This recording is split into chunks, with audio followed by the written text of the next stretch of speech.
Olá, olá, pessoas que escutam Dicotomia Podcast. Espero que esteja tudo bem com vocês. Meu nome é Rafaela e eu estou aqui com Adler Lucas. Dá um oi, Adler. Oi, pessoal, tudo bem com vocês? Então, nós dois estamos aqui nesse episódio curto para falar um pouco para vocês sobre retórica. O nosso objetivo aqui é identificar o que é retórica e quais são os diversos meios no qual ela está inserida, do básico e do nosso cotidiano ao que é complexo e teórico. A gente vai trazer alguns exemplos nessa nossa conversa aqui que são fundamentais para a gente entender esse todo. E é isso aí. A gente vai começar agora, né, Adler, falando o básico, o que é retórica.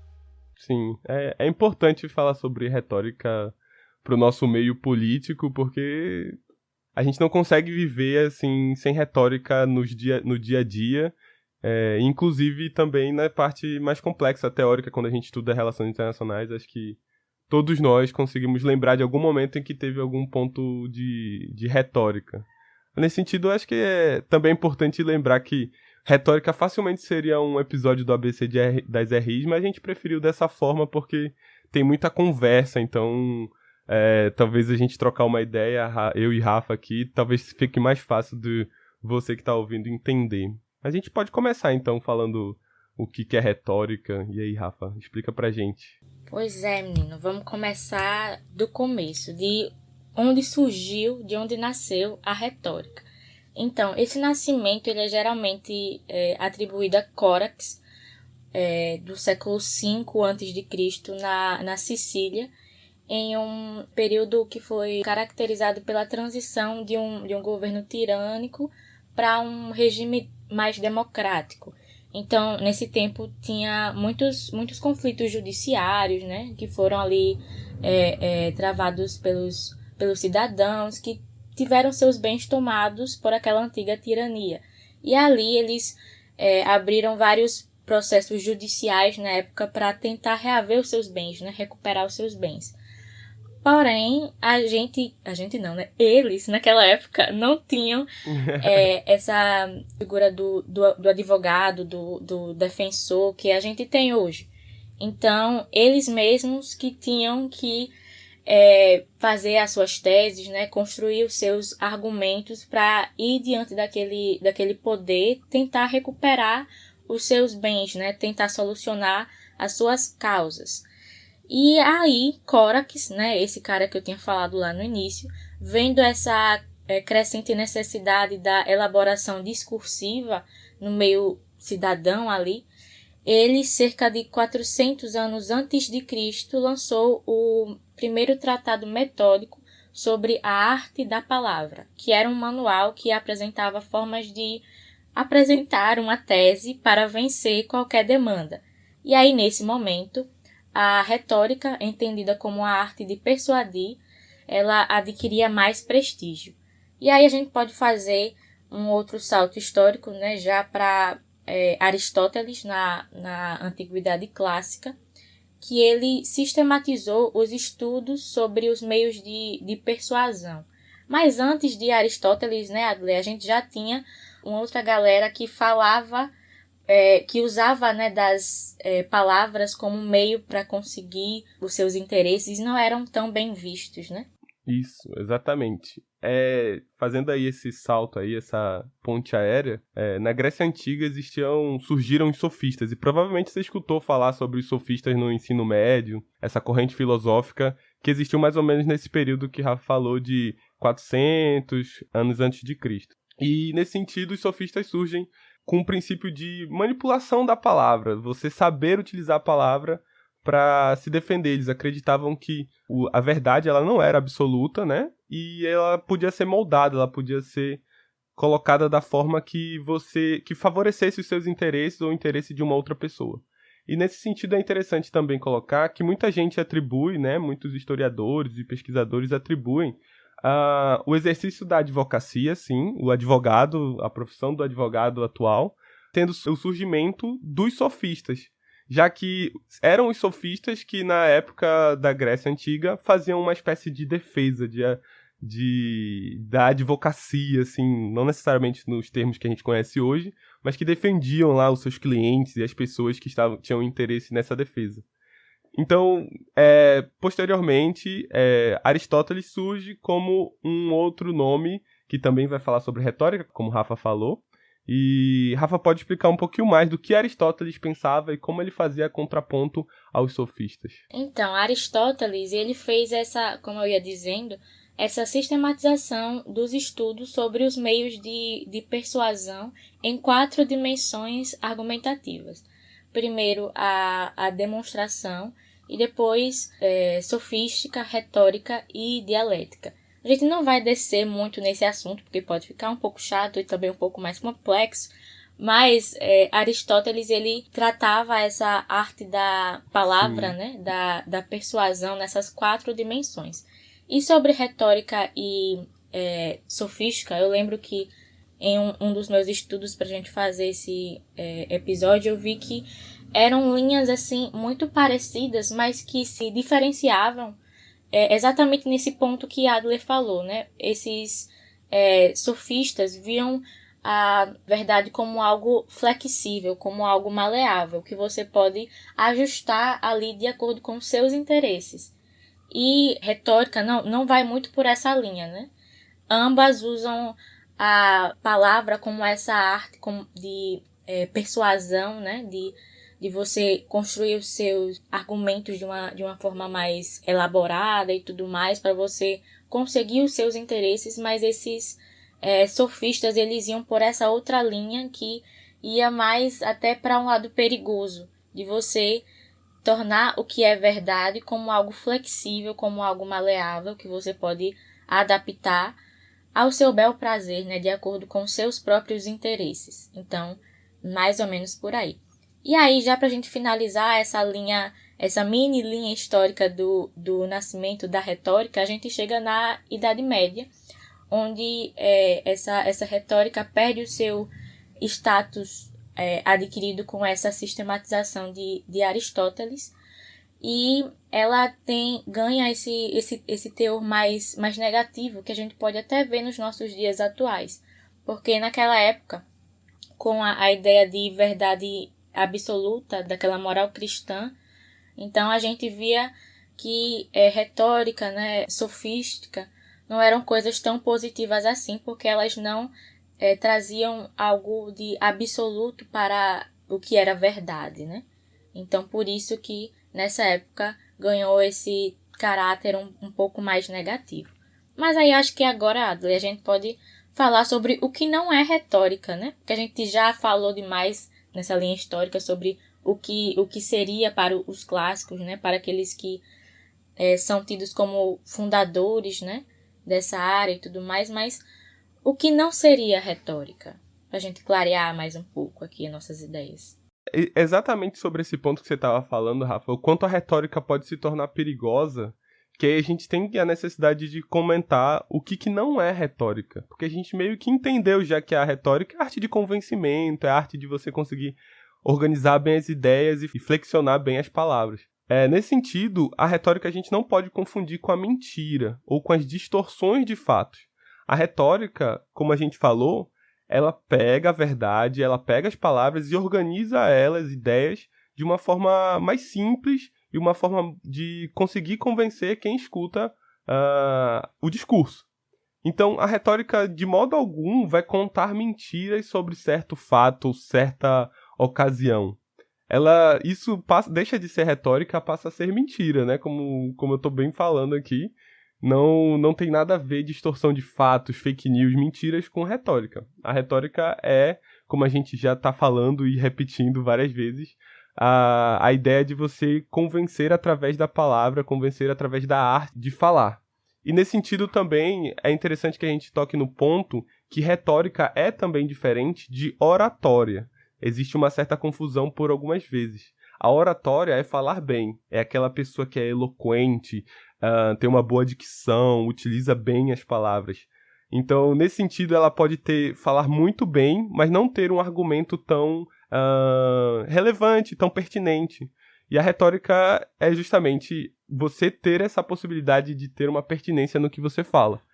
E aí, nesse sentido, a retórica, como outras áreas, vai ter um surgimento científico, né? Vai ter um surgimento de pessoas estudando o que é retórica, o que não é, como é que funciona, como é que a gente pode melhorar, como é que a gente pode identificar a retórica. A gente tentou pensar em autores que falassem sobre a retórica e sobre o discurso, e eu consegui elencar, a gente conseguiu pensar, eu pensei em um e Rafa pensou em um outro. Eu pensei em Foucault. Michel Foucault acho que é um dos grandes nomes falando sobre a retórica e a questão do poder. Ele usa a palavra discurso ao invés de retórica, e nesse sentido a gente consegue perceber que o discurso em si já tem todo esse peso, a gente consegue identificar, pelo menos eu tenho essa impressão que nas RIs, quando a gente fala de discurso, a gente coloca ali não só palavras ao ar, a gente coloca um peso ideológico, a gente coloca um peso histórico, todas essas ferramentas e questões que a retórica leva consigo. Eu consigo também, enquanto a gente estava estudando para esse episódio, a gente encontra a área que estuda propriamente o discurso, que é a análise do discurso. Essa é a área que eles tentam entender essa relação entre linguagem e o político e o poder, a linguagem e o cotidiano, tentam entender como que o discurso forma e molda a sociedade e como a sociedade forma e molda o discurso. Poderia falar o dia todo aqui, né, não, Rafa? Sobre essa questão certeza. que é muito interessante e leva em questão a ideologia, leva em questão o contexto histórico, como eu falei. Mas Rafa pode falar um pouco mais sobre um autor que ela gostaria de destacar, que é o Fairclough. Isso, Fairclough, não sei, perdão, moço, se estou falando seu nome errado, né? Sempre tem isso aqui nos nossos episódios, falar o nome dos autores errados, mas tudo bem, gente, releve. Acho que a gente tem que começar a fazer uns cursos de como falar o nome dos autores. Sim, vamos fazer um curso online, tá bom, gente? Se inscrevam para também aprender com a gente. Mas como o Adler, ele estava falando, né? Na nossa área, né, relações internacionais principalmente, a análise do discurso, ela é muito presente nas nossas análises, né, nos nossos artigos, nos nossos trabalhos, né? A gente sempre tem esse olhar atento para esse ponto. E sobre essa análise, Fairclough, ele diz que ela deve obedecer a 3 enfoques de uma formação discursiva. Primeiro, a delimitação de quem fala, né, desse sujeito enunciador. Depois, passando pela forma como essas suas palavras se traduzem nas relações sociais. E, por fim, como esse discurso ele vai ser recebido por um determinado público. Essa divisão feita por Fairclough, ele chamou de concepção tridimensional do discurso. E aí, nela a gente pode ver, como o Adler também já ia falando, que esse contexto social, ele é tido como algo muito importante nesse meio, né? E também ele é responsável por delimitar a forma como serão construídos os significados em um discurso. Então, o seu objetivo pode ser variado e, por isso, causar distintas reações em quem recebe aquele discurso, de forma que alguns textos, sejam eles falados, sejam eles escritos, eles podem conduzir a guerras ou a destruição de armas nucleares, por exemplo. Outros textos podem levar pessoas a conseguir emprego ou também a perder os seus empregos, né? Segundo Fairclough. Então, a distribuição de um texto, ela vai se preocupar em como ele será recebido pelo público naquele contexto social. Então, especialmente no caso desses discursos políticos e ideológicos, né, diversas instituições trabalham numa mesma construção discursiva a fim de torná-la mais agradável àqueles que vão receber aquele discurso, a fim de facilitar a percepção daquela ideia, daquelas palavras, né, e a identificação daquele público com esse discurso. E nessa mesma linha, né, já que a gente está falando de Fairclough, ele tem um outro conceito que eu achei muito, muito interessante, principalmente nesses tempos que a gente está vivendo, que é o de mudança discursiva. Segundo Fairclough, esse conceito ele iria buscar compreender mudanças que aquele sujeito enunciador, né, aquele que fala, produz em seu discurso, a fim de mudar o foco de uma ideia previamente apresentada, ou seja, uma forma de, entre aspas, desdizer o que ele tinha dito antes para agradar o seu público. Então, isso iria estar ligado diretamente à forma como o consumo de um texto iria se dar pelo público ao qual ele se dirige, né? Então, a aceitação e a consequente identificação com aquele discurso poderiam significar a manutenção ou a perpetuação desse mesmo discurso. Mas quando há alguns problemas nessa ordem desse consumo, na forma como ele é recebido pelo público, então é necessário que se reveja como esse discurso ele foi construído. E, se necessário, desdizer o que se falou anteriormente. E aí, nesse conceito, eu vi muito como exemplo latente, assim, o presidente Bolsonaro, né? Em muitos de seus discursos nos últimos tempos. E eu acho que até nas redes sociais virou um pouco meme a forma como ele desdisse, a forma como ele não corrigiu, mas mudou de posição em relação a coisas que ele tinha dito anteriormente, porque ele percebeu que desagradava as suas bases, né, o seu público. Então ele muitas vezes mudou as suas palavras, né, em relação a temas sensíveis, porque ele percebeu que não agradava, né? Então ele provocou essa mudança discursiva, como falava Fairclough. Sim, e é interessante e importante a gente ressaltar para quem está ouvindo a gente que a análise do discurso, pelo que a gente leu, pelo que eu li pelo menos, não sei se Rafa vai concordar comigo, mas ela tem um aspecto majoritariamente dentro da linguística, né, da área de estudo linguístico. Uhum. Então, a gente Sim. talvez não esteja dando talvez a devida atenção que as RIs necessitam para essa parte linguística. Inclusive, cabe outros diversos episódios aqui dentro do Dicotomia. Se vocês tiverem afim, a gente pode falar um pouco mais sobre essa questão da linguagem em outros aspectos.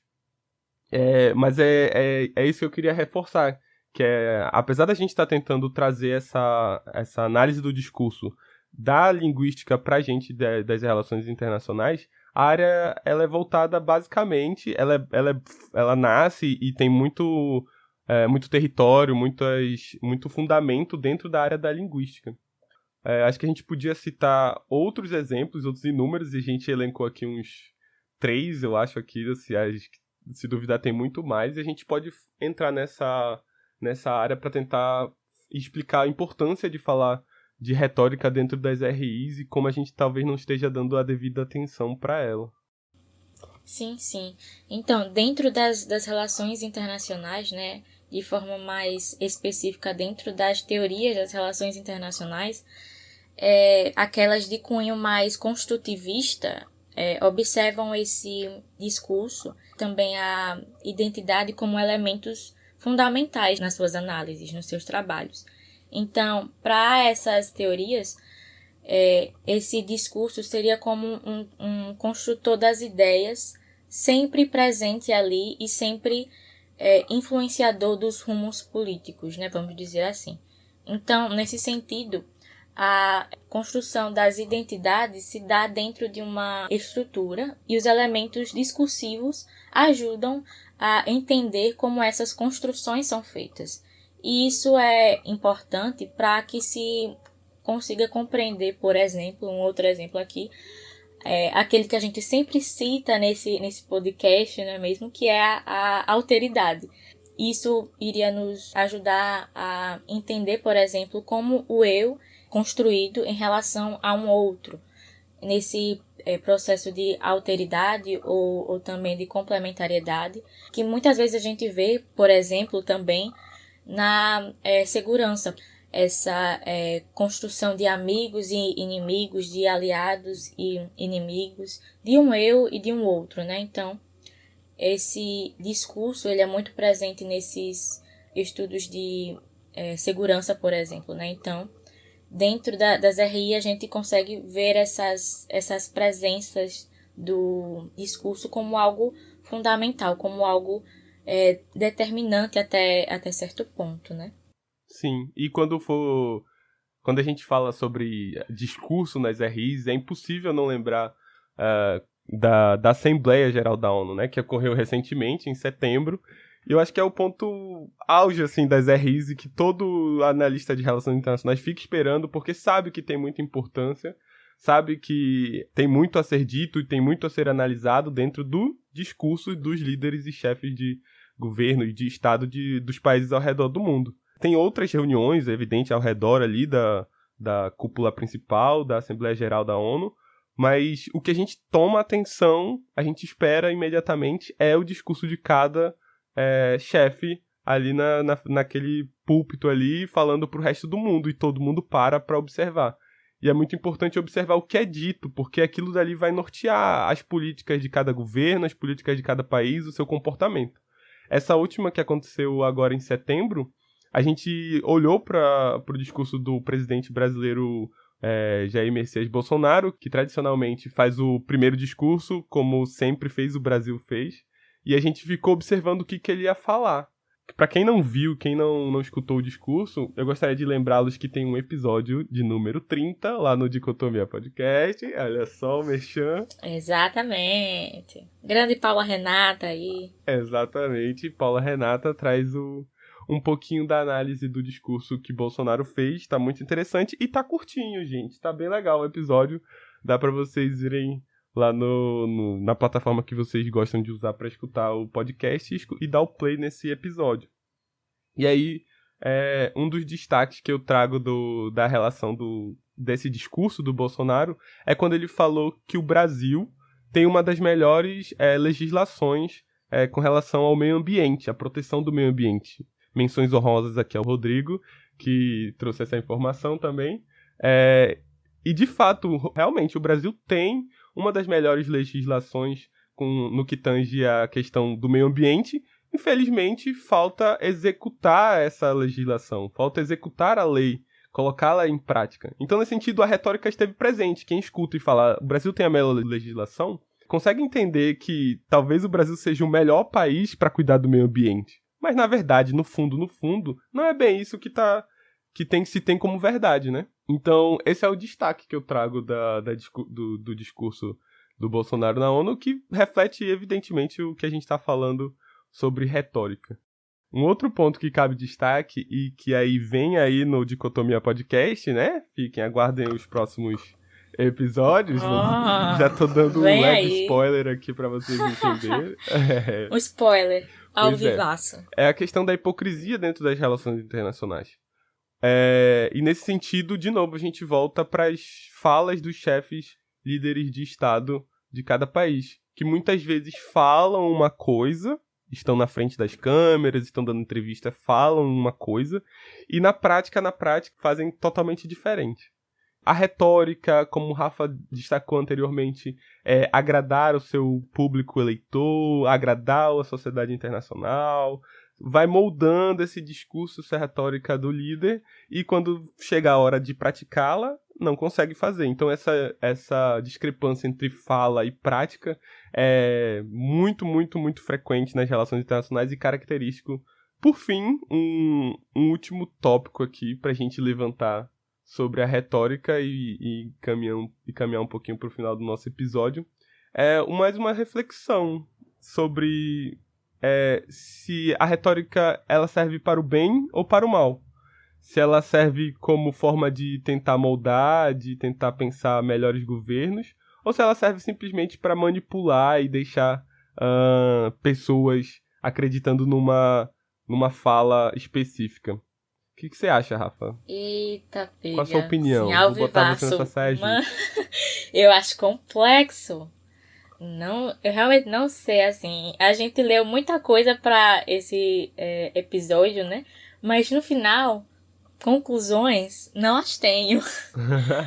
Principalmente a gente que vê muito nessa cena política, né? Das relações internacionais, essa presença da retórica, né? De uma forma ainda mais intensa, como a gente veio falando desses exemplos, né? De Bolsonaro, da ONU e tudo mais. Mas eu realmente não sei, não sei. Eu acho que não é possível. Enquanto a gente não acabar com a humanidade, não acaba a retórica também. Eu acho que vai ficar até o fim com a gente aí. A frase. A frase desse episódio: enquanto houver humanidade, haverá retórica.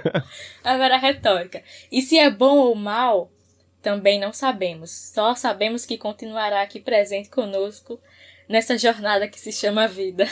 Fica aí essa reflexão. Eu tendo a concordar com você, Rafa. Assim, minha opinião particularmente é que não existe essa qualificação genérica de se é boa ou se é ruim a retórica. Vai existir momentos que ela vai ser muito boa, tem momentos que ela vai ser muito ruim. E ela vai ser, evidentemente, melhor quando você estiver usando a retórica para o seu próprio bem. Então, nesse sentido, a retórica vai ser desejável. E ela vai ser indesejável quando você tiver em dúvida, por exemplo, em quem votar, né, nas eleições que ocorrerão ano que vem, e você não sabe quem tá falando a verdade e quem tá usando simplesmente da retórica para tentar manipular e ganhar seu voto. Bem lembrado, bem lembrado. Ano que vem vai ser o ano da retórica aqui no nosso país. Se prepara, inclusive, nas eleições, né, sejam elas municipais, né, estaduais, enfim, nacionais, a gente sempre vai ver discurso, né, horrores, assim. Eu acho que é o que a gente mais vê durante a época de eleições, pela televisão, nas nossas conversas, né? Nos grupos da nossa família, enfim, sempre vai ter essa variedade de discursos e essa retórica sempre vai estar ali presente, né? Bons argumentos. Essa tentativa de convencimento. Exatamente. Ano que vem é um ano. E aí, nesse sentido, como você falou, eu concordo, havendo humanidade haverá retórica. Eu acredito que não é desejável acabar com a retórica, mas é necessário que a gente, como cidadão, entenda o que é, e para isso a gente está fazendo esse episódio, e também consiga identificar o que é retórica. O que não é simplesmente uma fala retórica que tenta manipular o que você deseja, o que mexer com as suas emoções ou mexer com as suas intenções. Algumas dicas são importantes para conseguir entender a retórica e tentar identificá-la. A primeira é informação. Eu acho que não tem como ficar sabendo o que é o que não é retórica sem informação. A gente precisa se informar, a gente precisa saber onde se informar também e tentar negar tudo aquilo que é mentiroso, falacioso, tudo aquilo que não condiz com a verdade. Você vai conseguir dessa forma identificar o que é de fato uma retórica e o que é de fato está sendo moldado para você. E um segundo ponto, que aí é muito mais interessante e muito mais legal de a gente executar, que é ter um conhecimento cultural, um conhecimento das artes, um conhecimento da imagem, da música, e das ideologias presentes, não só a ideologia que talvez você tenha maior relação, da ideologia que você mais gosta, mas de todas as ideologias, para tentar identificar o que de fato é retórica e o que não é. Nesse sentido, conhecer as músicas que eram tocadas na década de 80, os discursos que eram falados nas décadas de 70, por exemplo, programas políticos que eram feitos em outros períodos podem fazer essa referência e tentar facilitar com que você identifique o que é retórica. Você tem feito isso, Rafa? Cara, pior que não. E é muito interessante porque você falando, a gente falou nesse episódio todo sobre palavras, né, sobre discursos que são falados, que são escritos, mas você agora trazendo esse outro lado, que é o lado mais cultural, mais artístico, a gente vê que também as artes, né, o que a gente consome de arte, cultura, também traz a retórica em si, né? E é muito difícil de a gente visualizar esse outro lado. Será que tem algum exemplo assim pra gente visualizar melhor? Porque realmente é um negócio bem, bem amplo. Sempre tem exemplo, sempre tem exemplo.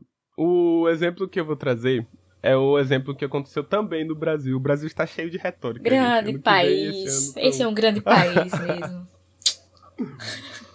O exemplo aconteceu em 2020 e foi feito pelo secretário da Cultura, Roberto Alvim, do governo Bolsonaro. E ele fez um vídeo, ele fez um pronunciamento. Só que o pronunciamento dele foi acusado, né, de repletas coincidências retóricas com o discurso do Goebbels, que era um dos ministros do período nazista, né? Um dos ministros do Hitler. E nesse sentido teve todo um auê, porque a retórica não se apresenta de forma evidente, a retórica se apresenta aos poucos, e nesse sentido cultural ela se apresenta muito mais implícita, né? Dentro dos contextos. Toda a atmosfera que foi construída para o vídeo foi acusada de ter sido baseada ou inspirada no discurso nazista do Goebbels. Desde a música até a estrutura do que estava sendo visto, da mesa colocada, do olhar do próprio Roberto Alvim.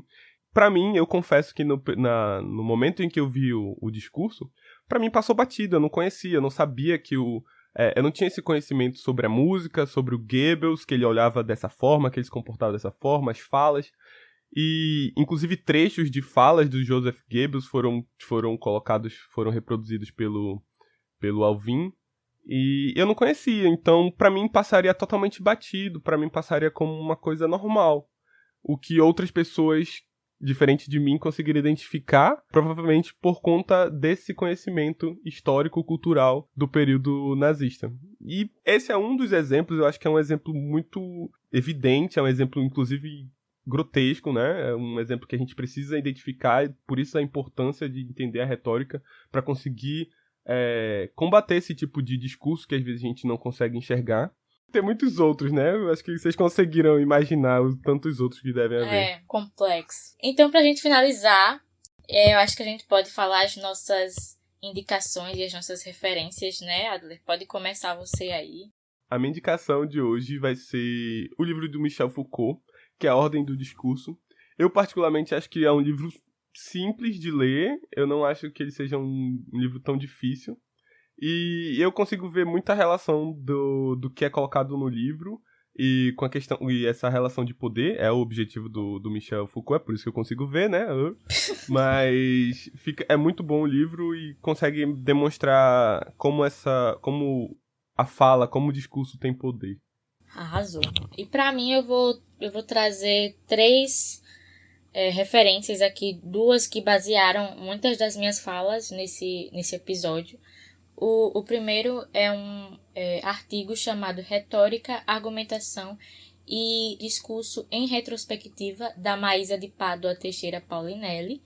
E o outro, Discurso como Objeto de Estudo e Instrumento Metodológico nas Relações Internacionais, de Lucas Amaral Batista Leite. Essas foram minhas 2 bases de falas aqui nesse episódio. E aí, uma outra indicação é um vídeo bem curto, que é uma aula de introdução ao livro Discurso e Mudança Social, de Norman Fairclough, aquele moço que eu citei, né, em muitos momentos nesse episódio, que foi um vídeo conduzido pelo professor Antônio Felipe Aragão dos Santos. A gente vai colocar todas essas referências, né, no nosso Instagram e também aqui, se você estiver ouvindo pelo Spotify ou em outra plataforma, também vai estar aqui nesse textinho embaixo do nosso episódio.